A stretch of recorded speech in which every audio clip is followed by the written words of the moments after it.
No ar, um programa que mostra, divulga e debate o terceiro setor, dando voz à solidariedade e construindo a cidadania. Observatório do Terceiro Setor, o olhar da cidadania, com Joel Scala. Olá, boa tarde, eu sou Joel Scala, começa agora mais um Observatório do Terceiro Setor, o olhar da cidadania. Hoje nós vamos falar sobre um assunto muito importante, que é a inclusão de pessoas com deficiência.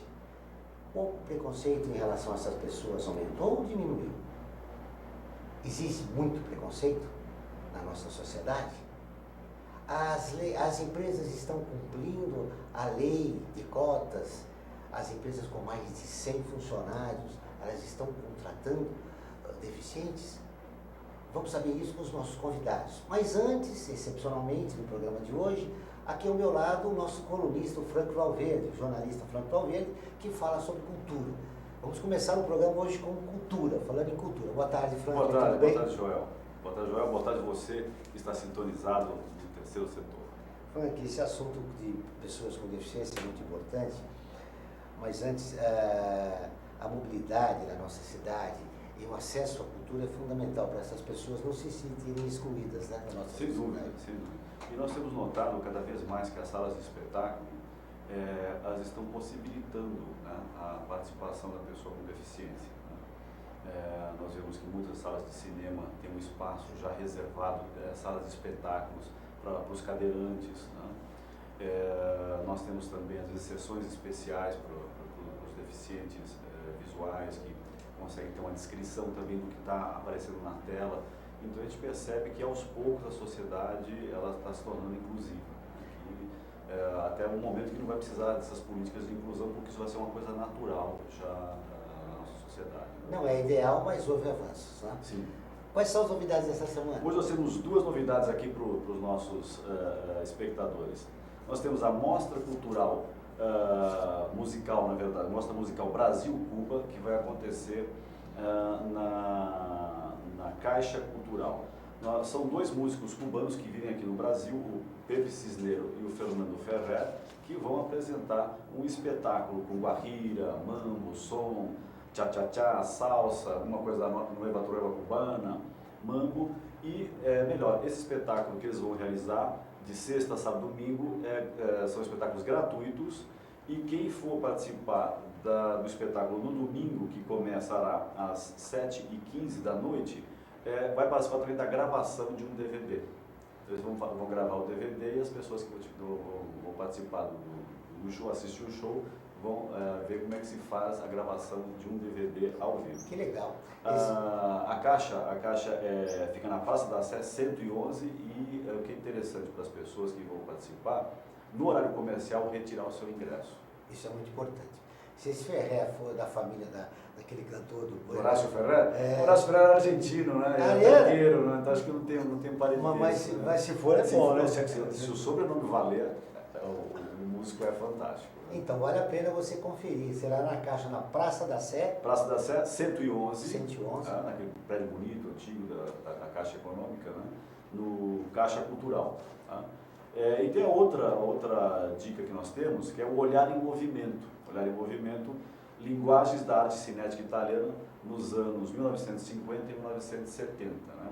A arte cinética é aquela arte que você tem ilusão que ela está movimentando. Ela é estática, né? Ela está estática, mas conforme você movimenta o seu olhar, ela cria a ilusão de movimento. Tá? Então aquela imagem da impressão, quando você está olhando, que ela está se mexendo, se mexe sozinha. Como se fosse ela está estática, mas na verdade ela cria a ilusão, né? A arte cinética. E essa exposição que encerra-se no domingo, dia 1º de maio, que é feriado, né? Apesar de ser um domingo, é feriado, as pessoas podem aproveitar, fazem uma visita no Instituto Tomi Otaki, que fica lá em Pinheiros, e vai verificar as obras de grandes artistas italianos, como o Bruno Munari, o Getúlio Alviani e a Mariana Apollonio. O Bruno Munari, inclusive, é um grande artista gráfico italiano, já falecido, mas um grande artista gráfico italiano, poeta, e eu sugiro que as pessoas prestem atenção na arte do Bruno Munari, que merece a pena ter um olhar especial para ele. E mais, é gratuito também, a exposição é gratuita, então o pessoal vai passear por São Paulo sem gastar nada. Muito bem, Franklin. Agora nós vamos para a reportagem da Rádio ONU, a produção já deve estar colocando essa matéria da Rádio ONU, que traz uma notícia interessante. Hoje é a reportagem sobre o Dia da Propriedade Intelectual. A Letra de Nova York tem as informações. 26 de abril é o Dia Mundial da Propriedade Intelectual e neste ano, uma agência especializada da ONU está promovendo a criatividade digital. A Organização Mundial da Propriedade Intelectual, OMP, menciona as mudanças ocorridas ao longo dos séculos, de obras de Shakespeare até a popularização das selfies. A agência destaca que os criadores estão se adaptando às novas tecnologias e assim se conectando com uma audiência cada vez maior. A criação digital causou grandes impactos na produção e na distribuição das artes, da música e da literatura. A OMP avalia que a digitalização mudou os modelos de negócios e colocou pressão sobre vários criadores de arte. O diretor da OMP, Francis Gurry, avalia que a produção, a distribuição e o consumo de trabalhos criativos foram reimaginados como consequência das tecnologias digitais. Segundo ele, é preciso encontrar o equilíbrio ideal que reconheça a importância de artistas e de inovadores para a cultura e a tecnologia. A OMP lembra que artistas podem licenciar o uso do seu trabalho enquanto usuários precisam checar se algo postado em um site ou nas redes sociais tem os direitos autorais protegidos.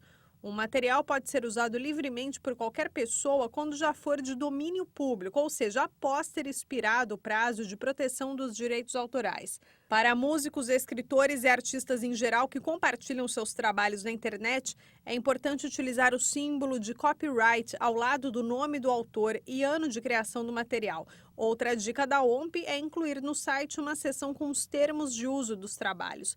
Autores que postam nas redes sociais precisam estar atentos aos termos e condições de uso de cada plataforma. A OMP explica que muitas vezes redes como Facebook ou YouTube podem ter o direito de utilizar o conteúdo gerado em um post.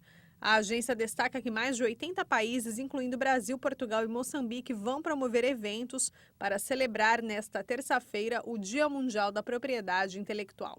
Da Rádio ONU, em Nova York, lê da letra. Muito bem.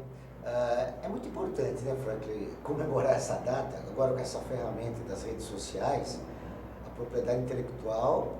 É verdade, ela é muito vilipendiada, né, nos dias de hoje, porque com o famoso Ctrl+C, Ctrl+V dos computadores e das redes, as pessoas às vezes não respeitam a propriedade intelectual dos outros, né?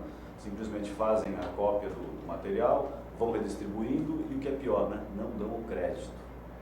Acho que aí é que está o grande problema, né? Não respeitar É isso que é. Tem solução esse problema?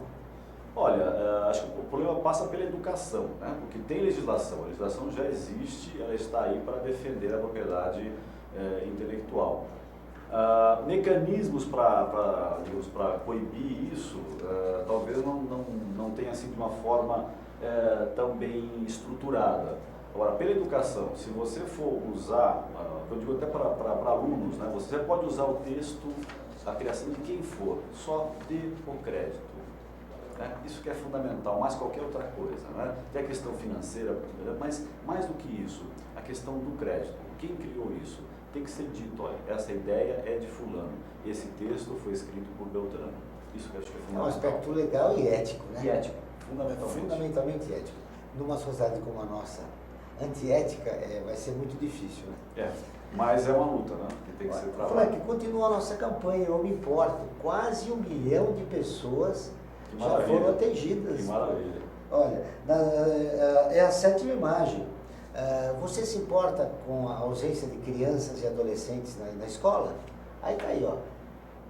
Eu me importo com as crianças fora da escola. E você? Você que não participou, é só acessar o nosso site, observatorioterceirosetor.com.br, claro, e também o nosso Facebook, facebook.com/observatório 3 setor. Isso mostra o interesse e a importância da educação, né, Frank? Sem dúvida. Acho que os pais que são os grandes responsáveis, eles que não podem deixar de matricular os seus filhos, né? E ter um acompanhamento, não só matricular na escola, ter um acompanhamento da criança no dia a dia escolar. Isso é fundamental. A criança, além dela ter a sua formação intelectual, sua formação escolar, ela se sente também valorizada, porque vê que o pai e a mãe estão se importando com ela. Coibir a evasão escolar é fundamental para a criança e para o adolescente. Para a gente produzir uma nova geração, né? Futura, com mais educação, com uma melhor formação. E colocar esse país num outro patamar, né? Isso aqui é fundamental. Né? Acho que os países que estão num outro patamar superior ao Brasil, em tecnologia e tudo mais, é por quê? Porque investiram fundamentalmente na educação. Falando em educação e a nossa preocupação do Observatório Terceiro Setor com as crianças e os adolescentes fora da escola, é a intolerância, que é uma vertente da educação. Nossa sociedade está muito intolerante. A gente está observando hoje, no momento, Frank, uma intolerância em relação aos pobres, aos negros e às pessoas que pensam de uma maneira diferente da sua. Sim. Que fenômeno é esse? Ela sempre existiu, essa intolerância, ou agora ela se exacerbou com os problemas políticos que o país vive? Eu acho que ela se exacerbou com os problemas políticos que o país vive. Né? O brasileiro, de uma certa forma, ele sempre foi tolerante, né? Ele sempre teve digamos, a prática da boa convivência entre todos. Né? Isso era próprio dessa coisa do ser brasileiro, um povo mais alegre, mais amigo. E, ultimamente, nós temos visto que há alguns setores extremamente conservadores que querem cindir o país e nós não devemos permitir isso. É verdade. Esse é um grande problema. Muito bem. Em cima, vamos terminar esse bloco. Frank, obrigado pela sua participação, excepcionalmente hoje Obrigado conversando. Vamos voltar com os ouvintes da Rádio Trianon AM 740 e com os telespectadores da UTV para todo o Brasil e o exterior também, já que nós estamos em 40 países. O Observatório Terceiro Setor já está em 40 países. Um abraço, Frank, até a próxima semana. Viu? E o Observatório Terceiro Setor volta daqui a pouco. Aguarde, dentro de instantes. Observatório do Terceiro Setor. O olhar da cidadania. O Observatório do Terceiro Setor é uma plataforma de mídia que desde 2012 se dedica a mostrar o trabalho das entidades de interesse social. Durante esse tempo, mais de 1 milhão de pessoas acompanharam nossa atividade na divulgação de ações e campanhas das organizações sem fins lucrativos, mostrando as boas práticas nas áreas de saúde, educação, direitos humanos, meio ambiente e cultura, e o seu impacto na sociedade brasileira. Estamos presentes no rádio, às terças e quintas, às 14 horas, na rádio Trianon AM 740. E na TV, às quartas-feiras, à meia-noite, na TV aberta de São Paulo, nos canais 9 da NET, 8 da Vivo Fibra e 186 da Vivo. E na internet, com um portal e perfis no Facebook e no Instagram. Hoje, já contamos com um acervo de mais de 15 mil minutos de gravação, com cerca de 400 personagens que fazem a diferença no terceiro setor. E atingimos mais de 40 países. Observatório do Terceiro Setor, o olhar da cidadania.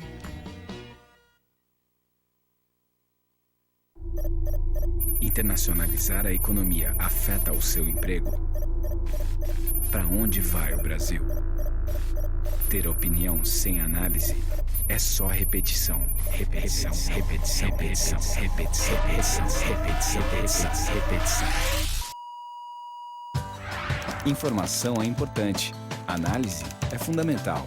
Le Monde Diplomatique Brasil. Independente e crítico. Olá, eu estou aqui para tocar sua consciência. Nossa saúde ganhou o movimento Mama Amiga pela Vida, uma ação social e voluntária que trabalha pela prevenção do câncer de mama.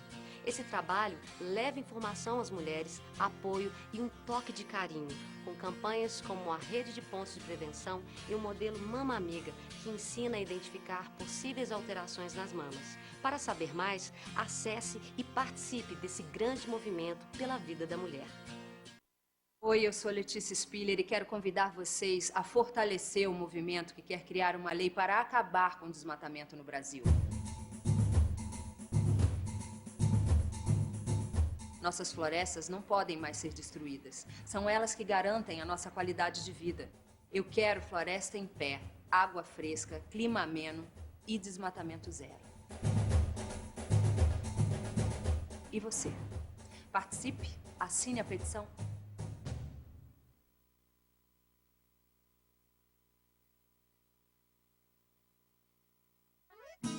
Ei, Pantanal! Que maravilha, sou! Mas aqui os peixes já estão diminuindo. Por isso, é bom cuidar e proteger os rios que é aqui, ó, onde eles nascem. O Pantanar depende das nascentes e das cabeceiras. E nós também, ué. Então, pessoal, vamos ajudar. Afinal, tamo tudo junto, no mesmo barco.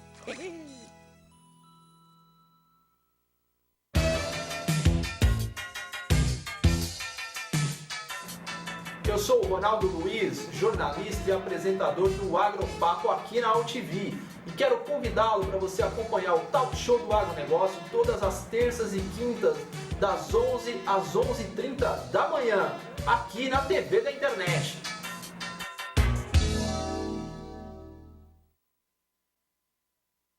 A vida nos traz muitas conquistas, mostrando que todo conhecimento e esforço compensaram em cada detalhe, cada emoção. Estudar na FIA me fez crescer profissionalmente e a conquistar um objetivo maior, que foi a felicidade de ajudar meus filhos numa carreira brilhante.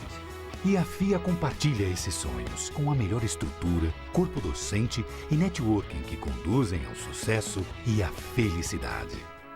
FIA, sua maior conquista. Observatório do Terceiro Setor.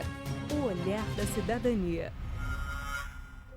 Muito bem, voltamos com o Observatório do Terceiro Setor. Agora sim, falando com duas representantes do Terceiro Setor que cuidam da inclusão social de pessoas com deficiência.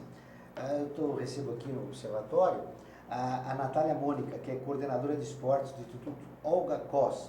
Ela atua na execução de projetos de esporte voltados para a pessoa com deficiência intelectual. Tudo bem? Tudo bom. Seja bem-vinda. Muito obrigada.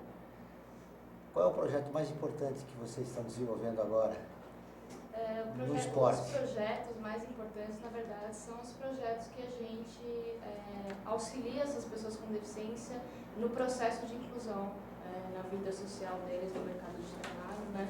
Então, através de arte e esportes, a gente procura dar um auxílio, um suporte, para que de alguma forma eles sejam inseridos. É uma forma de inclusão social. Isso, uma forma de inclusão Muito bem. social. A nossa outra convidada é a Eliane Cunha, assessora de serviços de apoio e inclusão da Fundação Dorina Novio para Cegos. Tudo bem? Tudo em ordem. Como é que você está, Eliane? Tudo ótimo. É um prazer estar aqui com vocês. Estamos falando agora de inclusão social. A Dorina Novio faz um importante trabalho já há alguns anos a respeito disso. Aliás, eu queria fazer um destaque antes de começar a entrevista com você.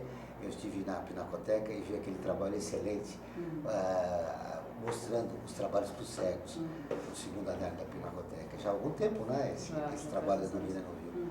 Muito interessante, né? Nosso trabalho ele é voltado tanto para a reabilitação das pessoas adultas, com a habilitação das crianças, e voltado para a inclusão tanto educacional, que é o nosso foco principal, quanto a questão da inclusão cultural. Da importância nesses espaços, porque muitas vezes se fala as pessoas com deficiência visual não frequentam certos espaços culturais, mas elas não frequentam porque não têm acessibilidade. Na medida em que há acessibilidade, elas vão sim, e bastante. O público que vocês atendem é da população de baixa renda? A maioria sim, mas nós somos abertos a toda a população, mas existe uma população de baixa renda que também acorre e os nossos atendimentos são totalmente gratuitos. Muito bem. A produção me avisa que você que está ouvindo nosso programa na Rádio Trianon AM 740, o som pode não estar 100%, e você que tem um computador em casa, vai ali e acesse www.observatorioterceirsetor.com.br e você vai assistir o nosso programa e ouvir com uma qualidade melhor. Mas agora eu estou sendo informado aqui que melhorou um pouco.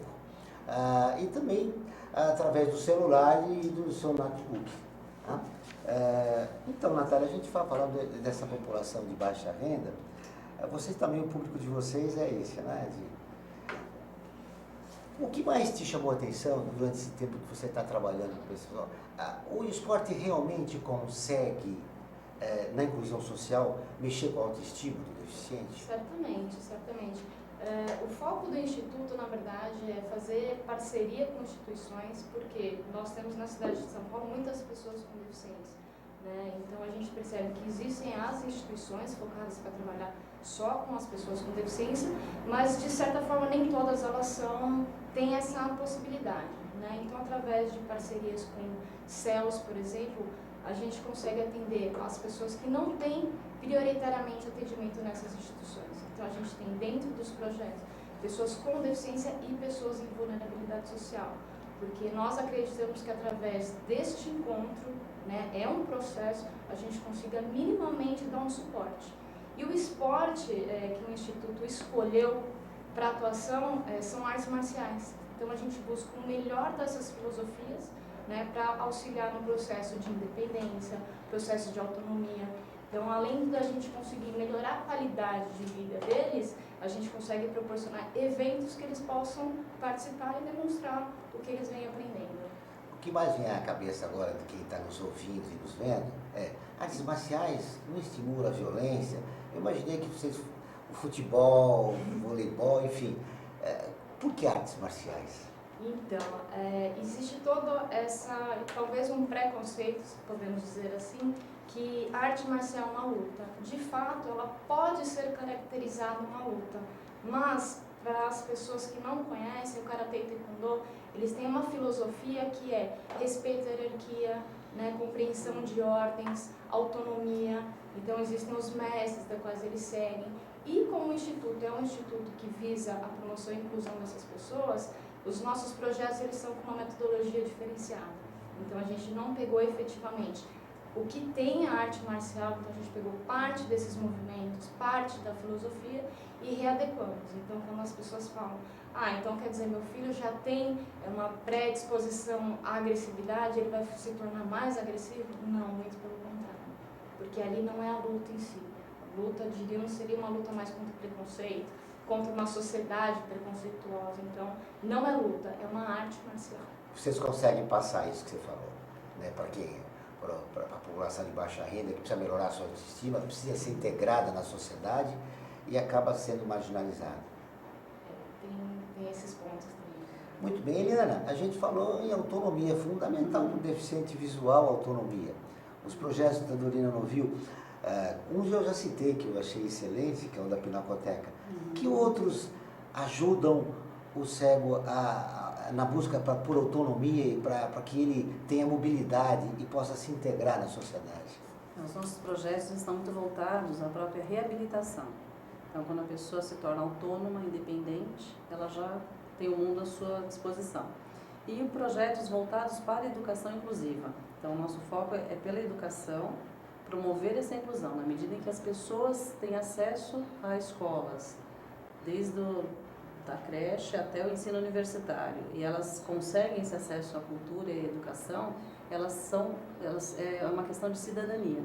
Então, os nossos projetos principais estão sendo focados em palestras, em cursos, em capacitações para o público, para os professores. Então, voltados para essa população que vai receber esse jovem, essa criança, esse adulto nos seus espaços educacionais, porque nós fazemos a nossa parte de reabilitação, há um trabalho todo voltado para isso, mas depois a sociedade tem que se preparar para recebê-los. Então, nosso foco está muito também no preparo dos espaços educacionais para recebê-los da maneira mais adequada, e é um grande desafio. É um grande desafio, essa é a grande pergunta. Participe do nosso programa através do nosso WhatsApp, 950-77295, repetindo, 950-77-1295, e faça a sua pergunta às nossas duas convidadas. Ou pelo nosso Facebook, facebook.com/Observatório 3 Setor. São Paulo respeita o deficiente visual? Nossa cidade é uma cidade acolhedora? Ou ainda nós temos um preconceito grande que precisa ser diluído através de políticas públicas? Precisa muita coisa, muito já se conquistou. Então, é o que a gente sempre fala, a gente precisa valorizar as conquistas. Senão a gente fica naquele viés também da queixa, do que falta. Ok, avançamos, mas temos muito o que avançar. Por isso a importância desses trabalhos e por isso a importância nos espaços sociais. Porque o preconceito faz parte do ser humano. Então, isso a gente vai aprendendo a ampliar a questão da aceitação da diversidade humana, que é fundamental. É verdade. Vocês preparam o deficiente visual através de projetos, mexendo com a autoestima dele, preparando, cuidando dele. Por outro lado, a sociedade está preparada para receber isso? Repito a pergunta. Ela está se preparando, ela está tendo, inclusive, que tomar posicionamentos e perceber que esse é o caminho que beneficia a todos. Porque enquanto houver uma mentalidade de que quando você abre espaços sociais, você só beneficia a pessoa com deficiência, esse é o grande, na minha opinião, o grande problema. É uma relação de ganha-ganha. Uma sociedade que ela é mais preparada para receber a diversidade e a deficiência, as pessoas que também não têm, elas também se beneficiam. Então, enquanto não houver, mesmo na escola, quando a gente vê, existem muitos questionamentos, mas será que tem valor a criança com deficiência e tal?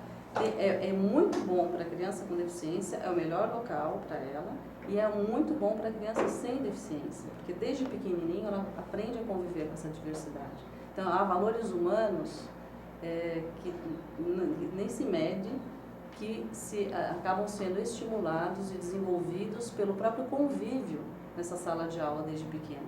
Então, na nossa memória, se a gente lembrar, eu não me lembro de ter tido nenhuma colega com deficiência na minha infância, nas salas de aula. E essa criançada vai ter a oportunidade de conviver com essa diversidade, essa deficiência desde cedo, então vai abrir portas no futuro. É uma outra mentalidade, isso vai sendo muito devagar, né? Mas é uma cultura de mudança de mentalidade, mudança de valorização, eu acredito até de um resgate dos verdadeiros valores do ser humano. Vocês estão apostando numa mudança e assim, já tem 70 anos, né? 70 anos esse ano, 11 de março. Parabéns pelo trabalho de vocês. Você lembrou bem, eu na minha infância eu lembro de ter um amigo com deficiente visual.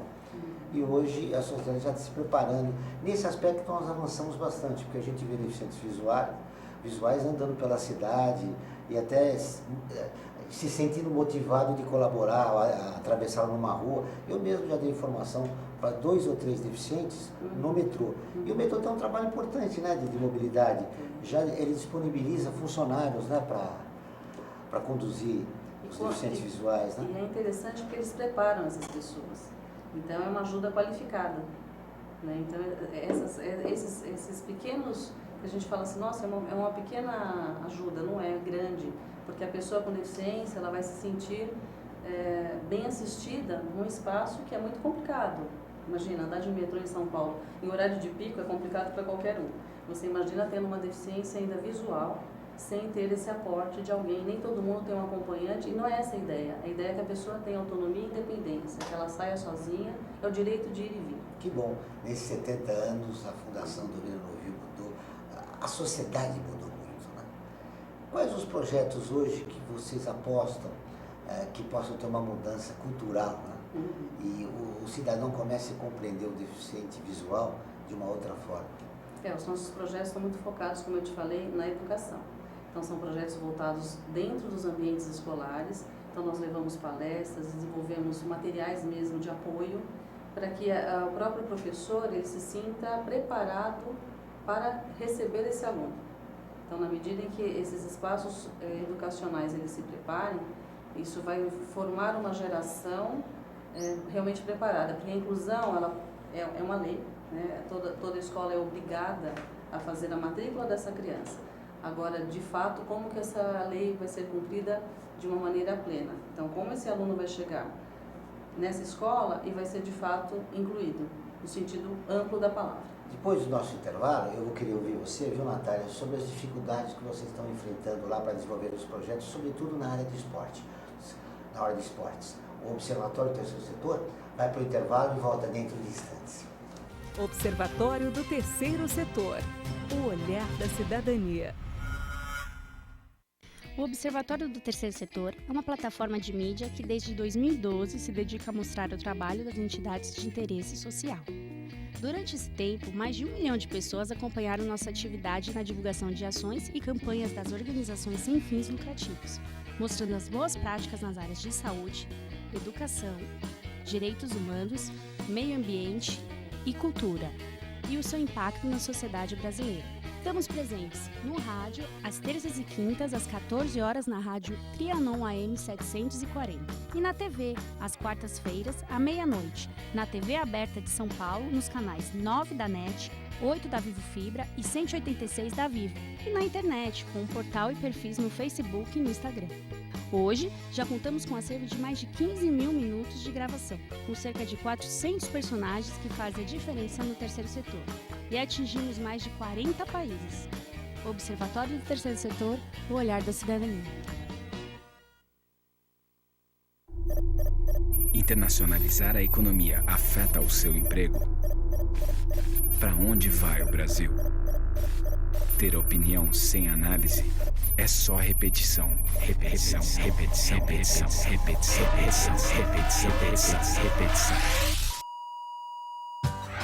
Informação é importante. Análise é fundamental. Le Monde Diplomatique Brasil, independente e crítico. A vida nos traz muitas conquistas, mostrando que todo conhecimento e esforço compensaram em cada detalhe, cada emoção. Estudar na FIA me fez crescer profissionalmente e a conquistar um objetivo maior, que foi a felicidade de ajudar meus filhos numa carreira brilhante. E a FIA compartilha esses sonhos com a melhor estrutura, corpo docente e networking que conduzem ao sucesso e à felicidade. FIA, sua maior conquista.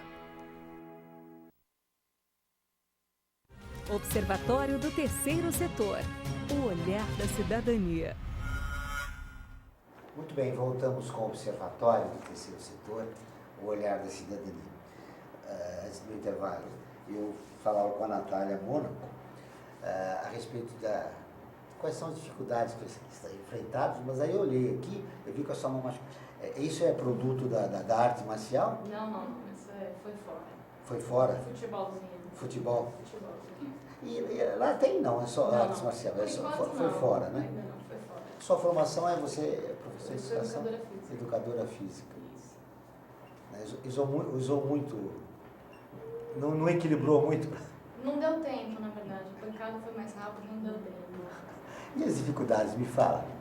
Então, falando em dificuldade, acho que hoje o que a gente mais encontra de dificuldade é conseguir conscientizar a sociedade para uma visão mais inclusiva, né? O colega estava falando. Nossa maior dificuldade é que a gente possa compreender e entender as instituições e trabalhar perante uma sociedade para que ela seja inclusiva, né?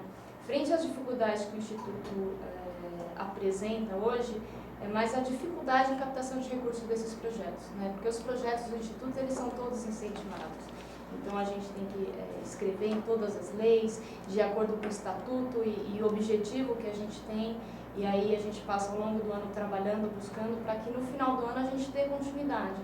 Então, eu acho que a maior dificuldade seria a gente chegar para um participante e dizer assim, olha, o projeto ele acabou e agora você deve tomar o seu rumo. Então, essa é a maior dificuldade que a gente enfrenta. E isso deve mexer muito, né, com o profissional. Na hora que você está atingindo um momento importante e aí o projeto para. Certamente, porque eu acho que não só o Instituto, mas eu acho que todas as instituições acreditam que o processo de inclusão ele é muito amplo e leva-se muito tempo, né? E o que a gente faz é participar de um pedacinho desse processo de inclusão. Então, quando a gente faz esse atendimento, esse pedacinho do processo, nós buscamos fazer com maior qualidade. De que maneira a gente pode participar desses projetos do Instituto Olga Costa? Vocês podem conhecer pelo nosso site, que é o www.institutoolgacos.org.br, COS, K-O-S. Lá dá para conhecer todos os projetos, todas as leis de incentivo. A gente tem alguns produtos que incentivam na fonte de renda, inclusive, da sobrevivência institucional, né? Então tem alguns calendários, inclusive, agendas e cadernos. E a gente tem alguns eventos que a gente realiza ao longo do ano aí para marcar inclusão, marcar a importância dos nossos projetos, como a corrida, por exemplo. Todo ano nós fazemos 2 corridas grandes, importantes na cidade, conseguimos inseri-las no calendário da cidade. Então temos 21/3, que é o Dia Internacional da Síndrome de Down, e o dia 3 de dezembro, que é o Dia Internacional da Pessoa com Deficiência. Muito bem, agora vamos começar, viu, Natália, com a pergunta dos nossos espectadores e ouvintes do Observatório do Terceiro Setor. O André Gonçalves de Itatiba, obrigado pela pergunta, André, um abraço a você. Ele pergunta, o Instituto Olga faz competições ou campeonatos? Na verdade, nós fazemos festivais. né? A gente não caracteriza a competição ainda, mesmo porque os nossos projetos eles são de participação, eles não são projetos de competição. Então, o que temos é, ao longo do ano, 2 grandes eventos, que são 2 festivais, um de Karatê e um de Taekwondo. São 2 festivais, além dessas atividades que você mencionou, né, das 2 corridas, né, que estão incluídas no calendário da cidade. Perfeito. A Juliana Alves, da onde? De Valinhos, a outro interior participando do observatório. Valinhos, interior de São Paulo. Obrigado, Juliana, pelo seu contato. Por que as Paralimpíadas não estão sendo divulgadas? Olha que pergunta. É uma pergunta muito interessante. importante. Né? Eu acredito, é uma opinião mais particular, talvez não seja uma opinião institucional, que estamos vivendo um momento difícil no Brasil e estamos vivendo tempos difíceis, né? Mas as Paralimpíadas, elas nunca foram tão divulgadas. Então existe até um movimento de que as Paralimpíadas aconteçam concomitante às Olimpíadas, né? Então a gente tem evento, uma grande Olimpíada e uma para ter pequena destaque, né? Para que ele tenha destaque. Então, se a gente pensa em inclusão, certamente eu acredito que num futuro não tão distante que essas Olimpíadas aconteçam junto com as Paralimpíadas. Eu quero a sua resposta. Por que as Paralimpíadas não estão sendo divulgadas? Porque o trabalho com deficiência ele é sempre considerado ainda um trabalho de não tanta expressão. Então, é realmente aquilo que conversávamos, a questão do preconceito ainda muito forte. Então, trabalhar com deficiência em qualquer área, seja em esportes, cultura, porque, obviamente, não é a maioria da população, certo? E agora é que essa cultura vem sendo lembrada, vem sendo estimulada a se desenvolver para isso. Eu concordo com a Natália, eu acredito que no futuro não tão distante, realmente um sinal desse avanço cultural, que é um avanço cultural, um avanço de seres humanos. A Paralimpíada será concomitante à Olimpíada. Seria importante, né? Para ajudar a acabar com o preconceito e facilitar a inclusão dessas pessoas, né? Não tenha dúvida. Porque enquanto houver essa separação, quer dizer, que bom que há. Então nós estamos naquele momento assim, quando existe um movimento em prol da deficiência, a gente fala, puxa, ótimo, mas isso tudo tem que evoluir. Só que leva um tempo. Então, e a gente não pode parar de trabalhar em prol disso tudo para que ocorra na linha do tempo uma mudança de fato, que o preconceito sempre vai existir, só que é uma questão de como lidamos com ele. Né? Todo direito a pessoa tem preconceito, ok, mas como você lida com esse preconceito? É isso que a gente tem que trabalhar. E os atletas das Paralimpíadas, eles se preparam com dificuldade, têm sempre menos apoio, enfim, lutam contra grandes obstáculos para conseguirem chegar a algum lugar, né? A própria deficiência é um grande obstáculo, né? Então são pessoas que já nascem ou durante a vida adquirem uma deficiência. A deficiência é um obstáculo, já é mais um dificultador para se atingir qualquer conquista. Então precisaria ao contrário de ter mais incentivo, mais apoio, e não é o que acontece. Para que você, espectador e ouvinte da Rádio Trianon, apoie o trabalho dessas 2 instituições que estão presentes aqui nos nossos estúdios, conheça um pouco o trabalho deles. Vamos lá.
Você que ficou sensibilizado com o trabalho realizado pelo Instituto Olga Costa, de que maneira nós podemos contribuir para que ele amplie as suas atividades, sobretudo no esporte?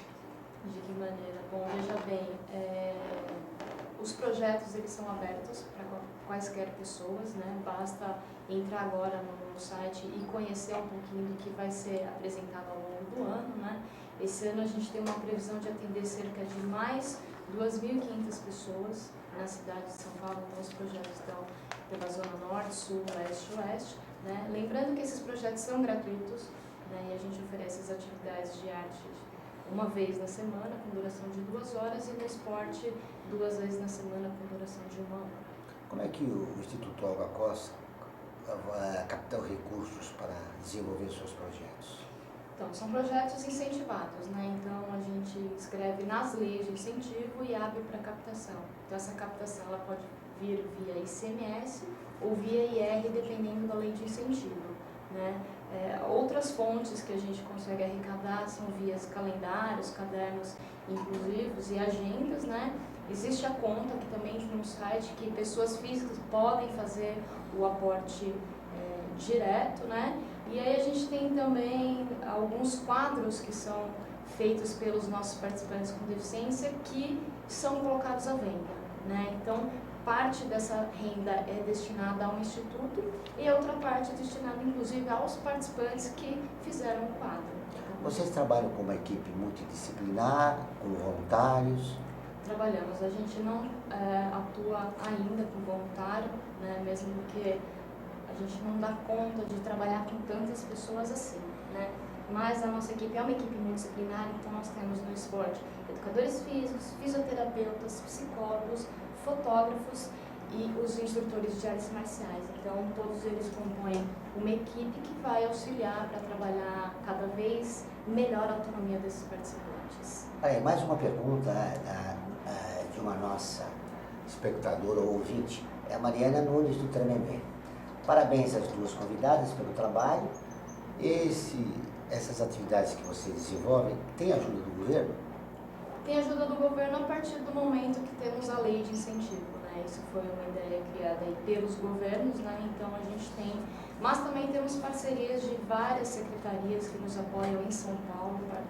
São secretarias municipais, temos secretarias estaduais, também temos apoio dos ministérios.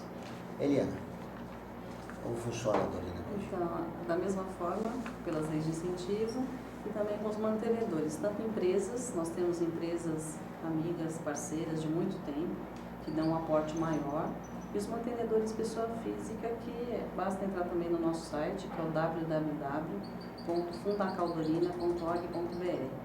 Ali nós temos todas as informações de como a pessoa pode contribuir, e sempre muito bem-vindo e ajuda bastante todos os nossos trabalhos.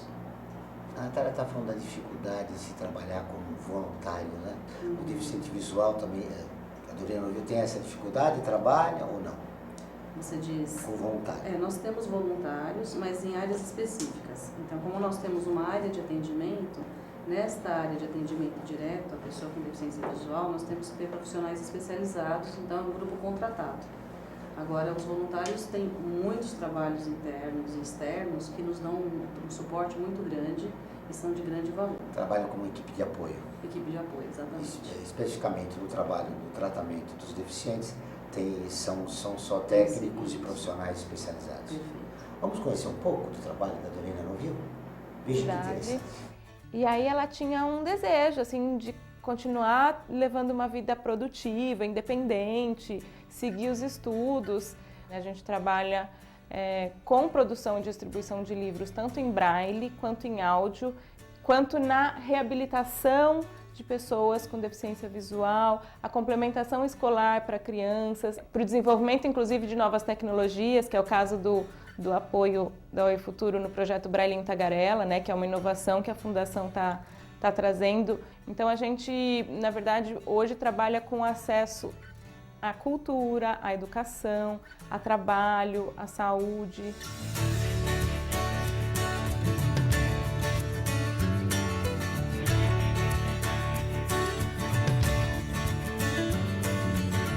Tá aí o trabalho da Dorina Novil. você quer completar o que nós vimos aqui? Para você que está nos ouvindo no rádio, a gente passou um vídeo da Dorina Novil e o trabalho que elas realizam com um depoimento, né, de vários profissionais, mostrando alguns projetos que são desenvolvidos. Complementar, na verdade, sim, que nós atendemos todas as faixas etárias, de recém-nascidos, sem limite de idade, e temos toda uma equipe multidisciplinar que elabora um programa específico para cada caso, e também aproveitar esse momento e convidar a todos para o nosso seminário de educação inclusiva, que ocorrerá no dia 17 de junho, no auditório da Fiesp, vai ser o dia todo. Quem se interessar, então, é aberto a educadores, profissionais de todas as áreas que se interessam pela temática, famílias de pessoas com deficiência, em que nós vamos abordar não só a questão da educação inclusiva da pessoa com deficiência visual, mas é um seminário voltado à educação inclusiva como um todo. Então vai ser um dia inteiro de trabalhos, de interação, e para se inscrever temos umas vagas limitadas, então quem tiver interesse, basta entrar no nosso site, eu vou repetir, que é o www.fundacaldorina, que é Fundação Sem Cedilha e Tio, né? fundacaldorina.org.br, que ali você já vai encontrar o espaço certinho de fazer a sua inscrição, e vai ser um prazer enorme ter pessoas de todas as formações, de todos os interesses, porque vai haver um período que vai ser mais expositivo e uma tarde em que vai haver uma interação com quem estiver participando. Muito bem, e no final do programa você repete, por favor, o seu endereço eletrônico. Mas eles são algo interessante que envolve esse seminário que vocês deverão realizar.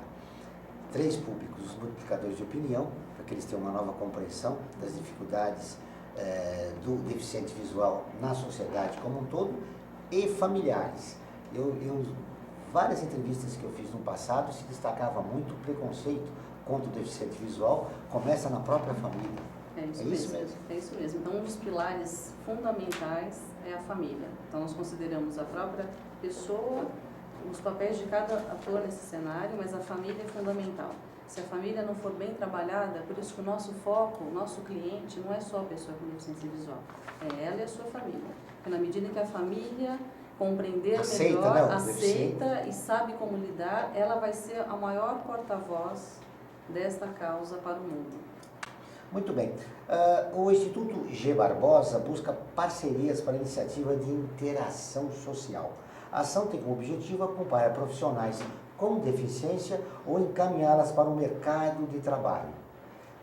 E sabendo e falando da importância da inclusão, o Instituto Mary Kay lançou um projeto de alfabetização de mulheres. Olha que interessante a iniciativa.